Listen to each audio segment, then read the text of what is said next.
Welcome back to Kirtland High School for the tri-match featuring three teams, the Kirtland Hornets, the Wickliffe Blue Devils, and the Jefferson Falcons.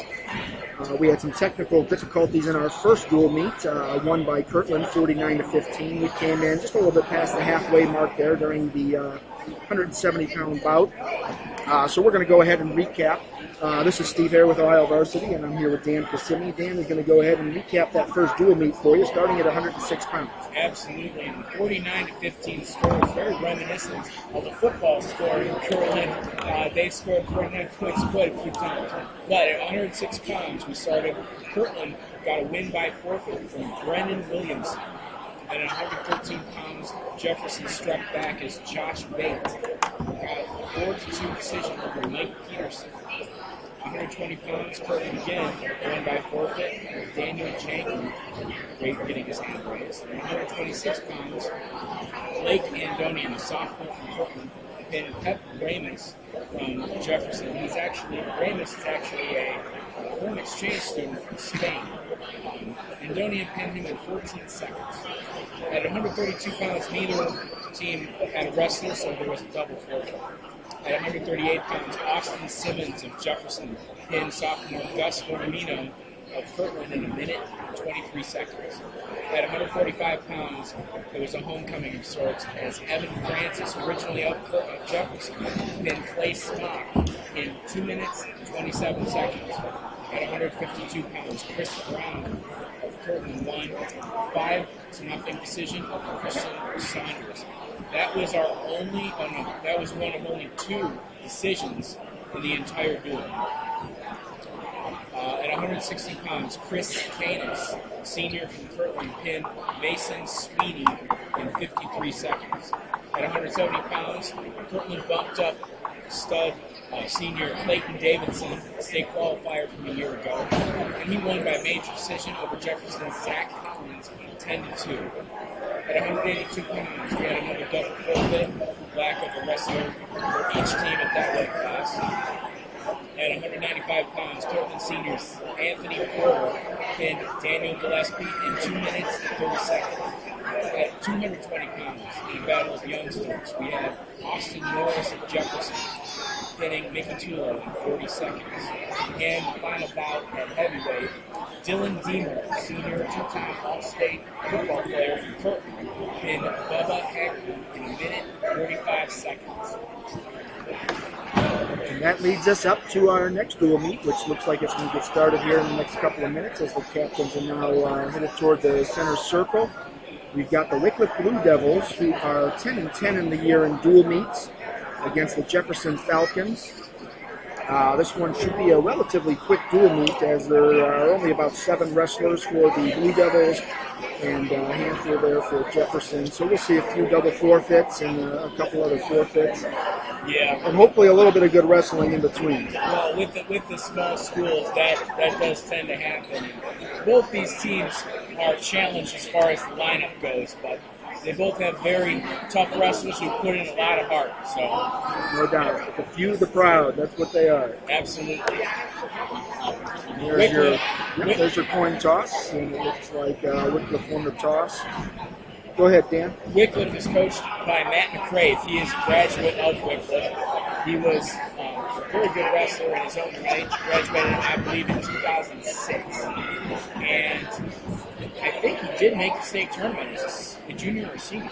Oh, you're testing my memory now, but I remember covering him when I was with the News Herald.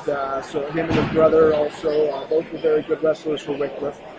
Nice to see them bring him back as the head coach, and I think he's doing pretty well. He's got, he's got some kids that are out tonight. One of their studs, David Montouri, state qualifier, is out tonight. But he's got some young kids that are doing pretty well.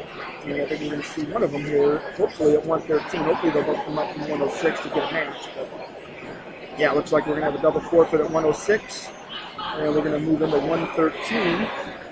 And that will be Joshua Bate from Jefferson and Jake Terry from Wickliffe. All right. The action will start in just a minute.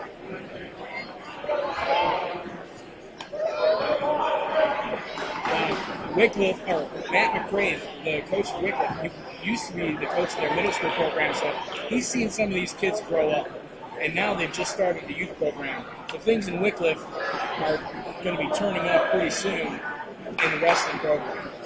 And that's a good sign for the sport when you can add more kids, get an influx of new kids to the sport, because wrestling certainly needs it.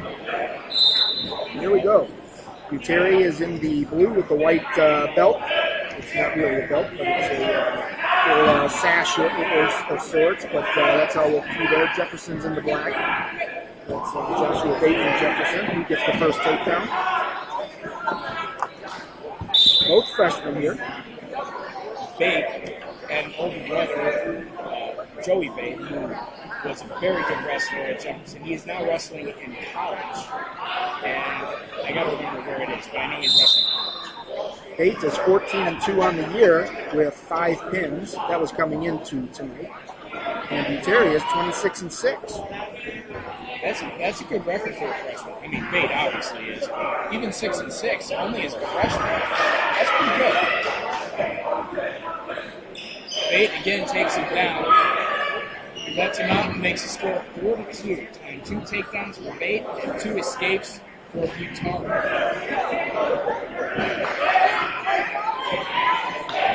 Bate again on the leg, single leg. Butari trying to bunk out of it. Pushing the head down, grabbing the near ankle. Actually, at this point, I would say he's messed up. Trying to hurry. Now Bate gets his legs back. It's going to be awfully tough to counter this. And he gets 2. 6-2. Bate with the lead over Butari. Bate, as we said, the Jefferson wrestler. Good wrestling pedigree up there.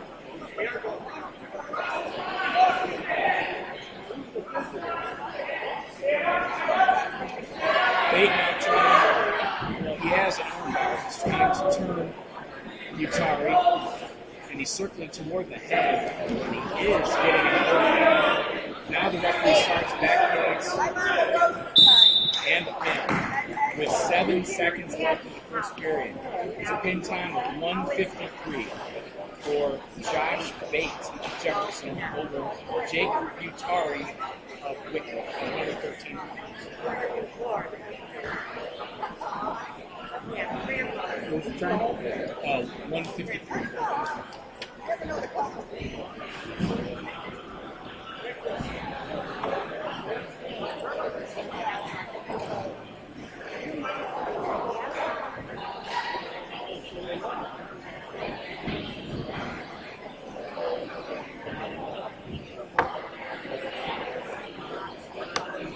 Wickliffe does not have a 120, but it looks like Jefferson might be bumping up.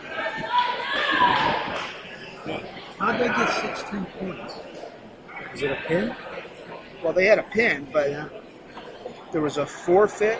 Okay, that's going to be Yeah. This is, I believe this is at 126 pounds. Pep Ramus of Jefferson versus Joey Ikabachi of Wickliffe. Say that name 10 times. Ikabachi with the collar tie. Looking to muscle over with a pancake, and he does. A 2-0 lead, but he's getting near fall points. He gets 3 near fall points. Ikabachi with a 5-0 lead, 30 seconds into the period, and he gets the fall. Pin time of 34 seconds for Ikabachi of Wickliffe.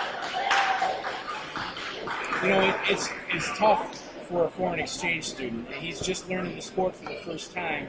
Is Ramus. I give him credit just for coming out. Absolutely. It takes some guts. Definitely. Without them announcing the wrestlers are coming on the mat, it's hard to know what's going on here, but Wickliffe just picked up a forfeit. We're assuming that's at 132 pounds, so that would have been Jordan Sidhu. And at 138 pounds, if they're going by their weigh-ins, it should be Austin Simmons of Jefferson versus Patrick Banana of Wickliffe. The scoreboard showing Jefferson with a 16-12 lead. I'm not sure how that came about, but if they started at 106, there was a double forfeit. Then you had 113 bait from Jefferson with the pin, so there's 6-0. Double forfeit at 120, and then Wickliffe with back-to-back falls. I'm sorry, a pin and then a forfeit. So we'll have to get some clarification on that for you.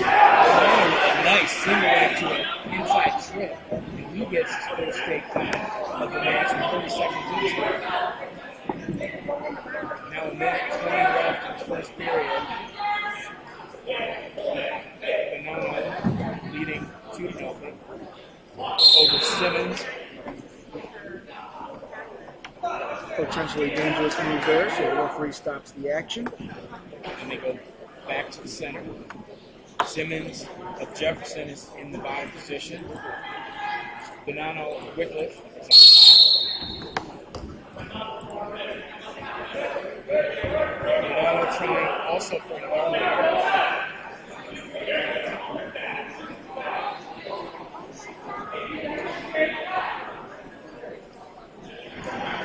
Simmons working up, not letting Banana turn it. He was out, but then he got sucked back. And Banana was getting a near fall count. And he did get 2 near fall points, so that extends his lead to 4-0. Patrick Banana of Wickliffe leading Austin Simmons of Jefferson. Banano right there had a figure 4 of the head, but it must have slipped out into a scissors. A scissors of the head is legal, so the ref stopped it for potentially dangerous.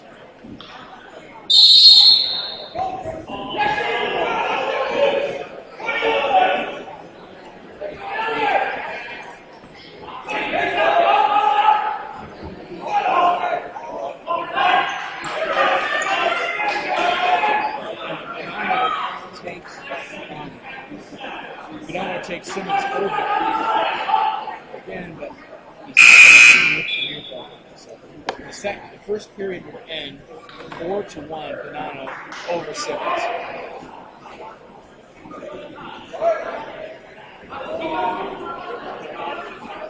Simmons gets his choice to start the second period. He chooses down, as usual for coaches.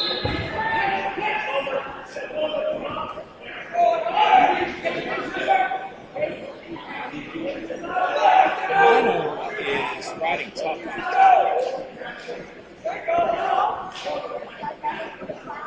Simmons again tries to sit out. Last time, Banana sucked him right back to his back. So Simmons is going to have to watch out when he does that.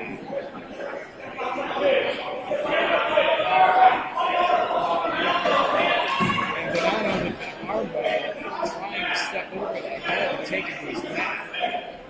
And he's now getting a near fall count.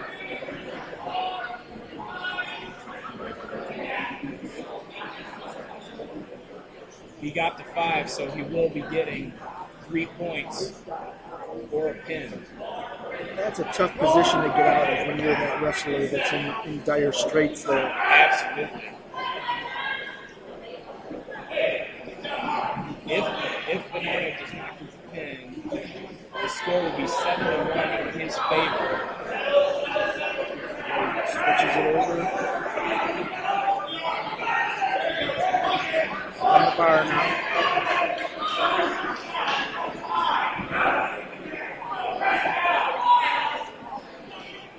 Simmons is fighting this off as much as he can. 30 seconds left. Banana going for the fall, and he gets it. And the pin time is 32, something 32. 3:32. Ball time is 3:32 for Patrick Banana of Wickliffe over Austin Simmons of Jefferson.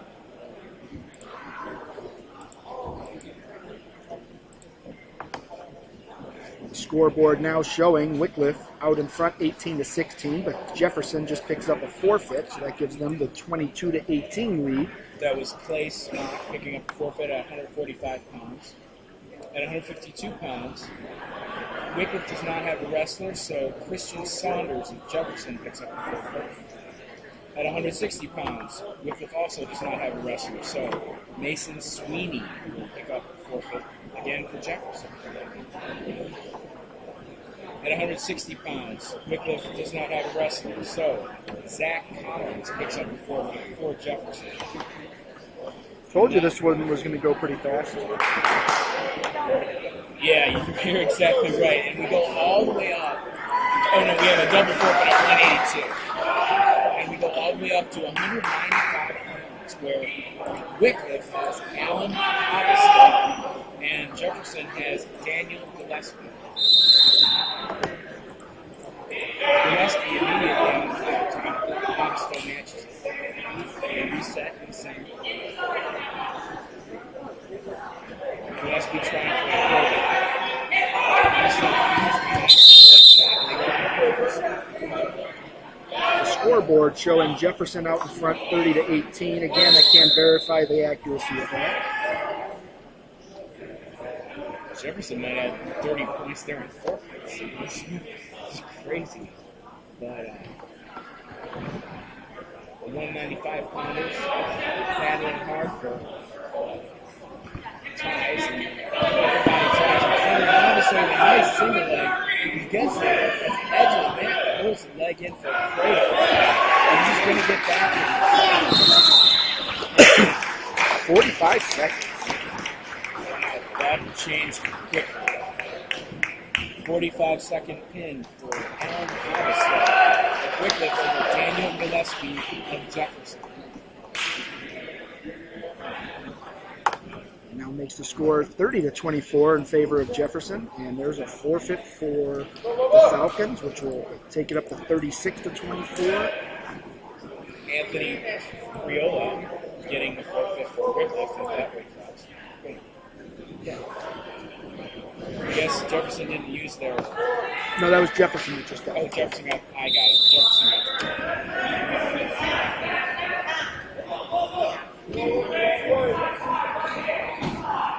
These are your heavyweights. 285 pounds. We have Pat Sheridan of Wickliffe versus Bubba Haggerty of Jefferson. Sheridan tried outside trip right away. It's not really a high percentage move for a heavyweight, but he tried. Why is it you always find the heavyweights named Bubba? I want to see a 106-pounder named Bubba. Exactly, yes. See a heavyweight named Slim and the 106-pounder named Bubba. Exactly, yeah. Definitely. Both wrestlers active with collar ties, trying to win the upper body positions. Now, Haggerty with underhooks is going to try for a body. And he gets it. Good job by Sheridan for bellying out. He didn't give up back. He put in that position. And a clash. Another one penalty point for Wickliffe.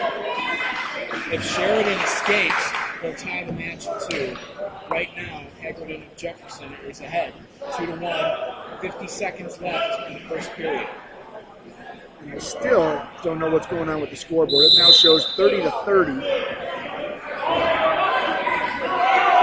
Haggerty trying to break Sheridan down. Sheridan is going to need to work up his lane like this. I think they gave their points to the wrong team. It should be 36-24 if my math is correct. It was 30-24 before Jefferson got that last forfeit, and now they made it 30-30, but I think they just gave their points to the wrong team. So I think this dual meet is out of reach for Wickliffe, but they can make it a little bit closer. They've been doing a really good job. I believe the 5 seconds left, he's going to ride him out and not give up that point. We'll go to the second period. 2-1 advantage for Bubba Hagerman with Jefferson over Pat Sheridan with Wickliffe. Hagerman chooses the bottom position. Hagerman looking to add an escape point to extend his lead to 3-1, and a 2-point lead at heavyweight is a pretty big lead. As you know, those matches are always close. Absolutely. And, one takedown at heavyweight could be an entire period's worth of scoring. So, Indeed. yeah. These two heavyweights are very good. Really good job at Sheridan and stopping that. He counted very well. Sheridan needs to work to score, though. And there's a collapse all over the place. Sheridan managed to keep Hagerman down. I don't know that he would have without the platform. So it is 3-1 in favor of Hagerman. Hagerman, if he escapes, will have a 3-point lead.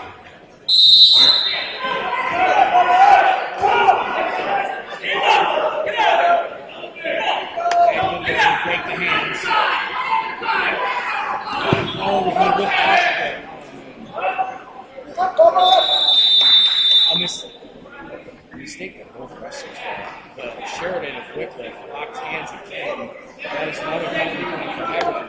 Hagerman made the mistake of stopping going to stand up, and he went to a headlock. Right, and that's that youth showing. Sheridan's a freshman. Hagerman, he's a junior, but I don't know how much experience he has on the mat. Sheridan's only a freshman. He looks great.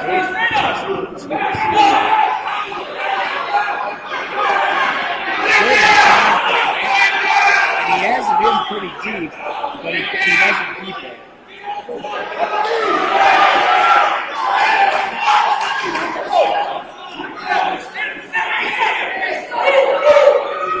Hagerman looking to get off the ground. And Sheridan gets him over.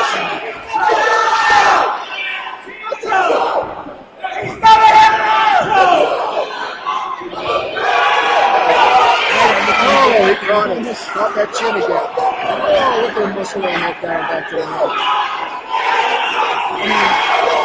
This is going to be a wild. All right, 3 back with Sheridan, and then reversing 6-4 with 15 seconds left in the second period. And the Hagerman really trying to get Sheridan over the top. 6 seconds left. That's hard work right there, trying to turn a big fella. Absolutely. That was a very good scramble at the heavyweight division. 6-4, we will start the third period. Sheridan with his choice of position. He chooses neutral.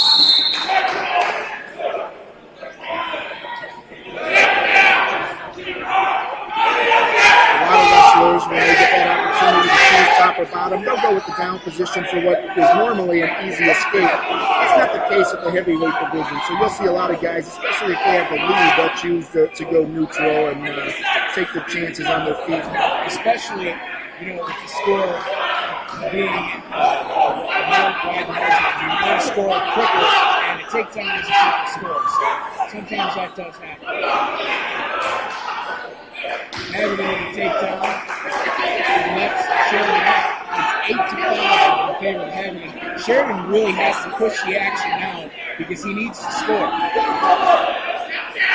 Hagerman with Jefferson. He's in the black singlet. Look up there. You can see the blue devil on the back of his singlet with the white belt. Neither wrestler really committing to any offensive moves. Both tying up. 50 seconds left. You got to see a little bit of urgency out of the Wickliffe wrestler.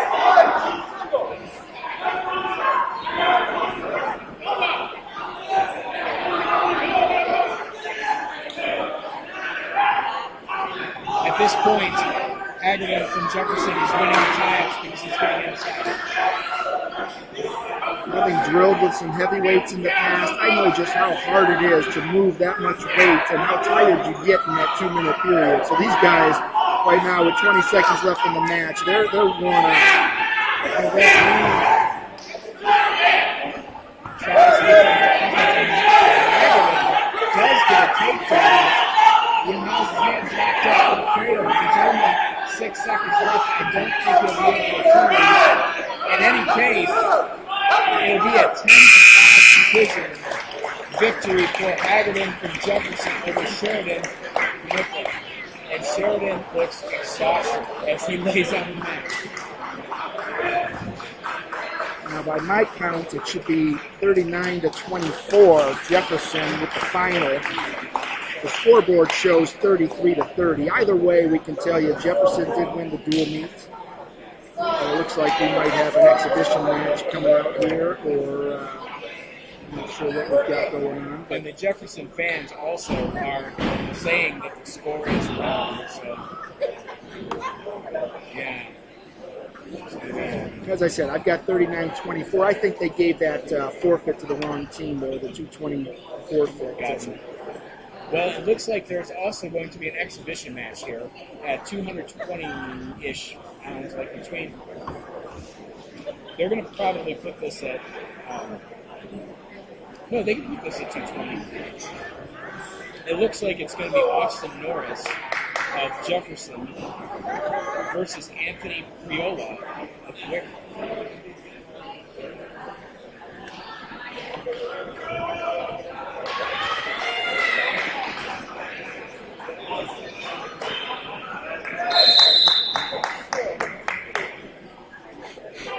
Once again, this is an exhibition. So this will not count in the team score.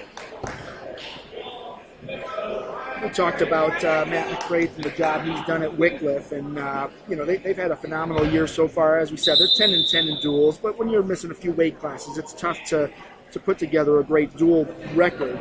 But they finished second at the Cardinal tournament.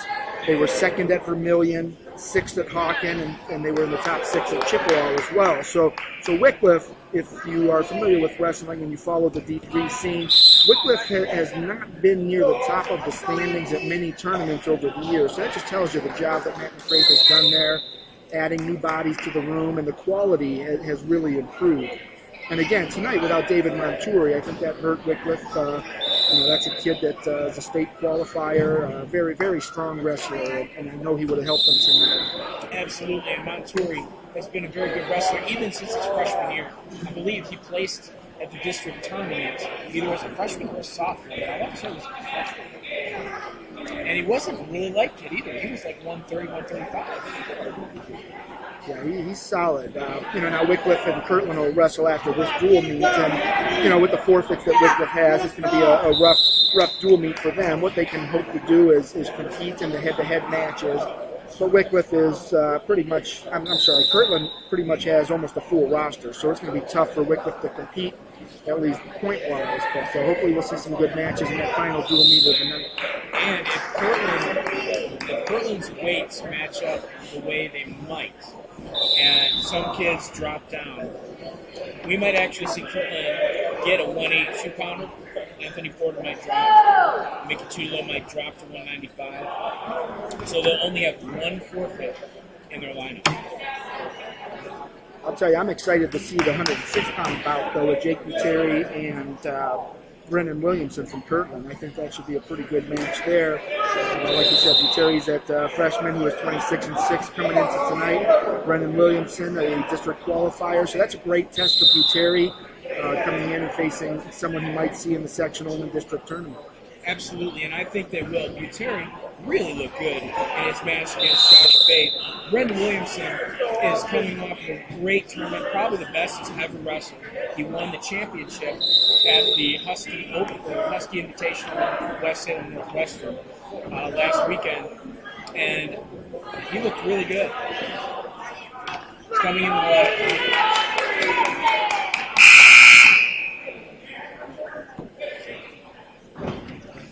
Now, in this exhibition match, It is 0-0 between Austin Norris of Jefferson and Anthony Priola of Wickliffe. They enter the second period, and Norris chooses an out of position.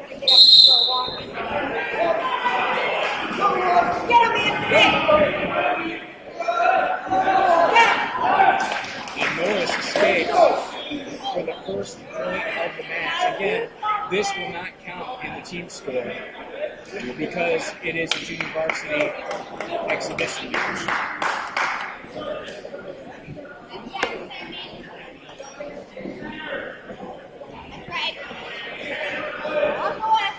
We're going to go ahead and cut out of this match so that we can prepare for that third one. I don't want to get caught up trying to prepare for that third match. So we're going to cut out of this exhibition here and prepare for the third one. So we should be back in about 10 minutes or so. This match here should end in the next couple minutes, and then they'll have a brief recess there as the two teams prepare to meet Wickliffe and Kirtland.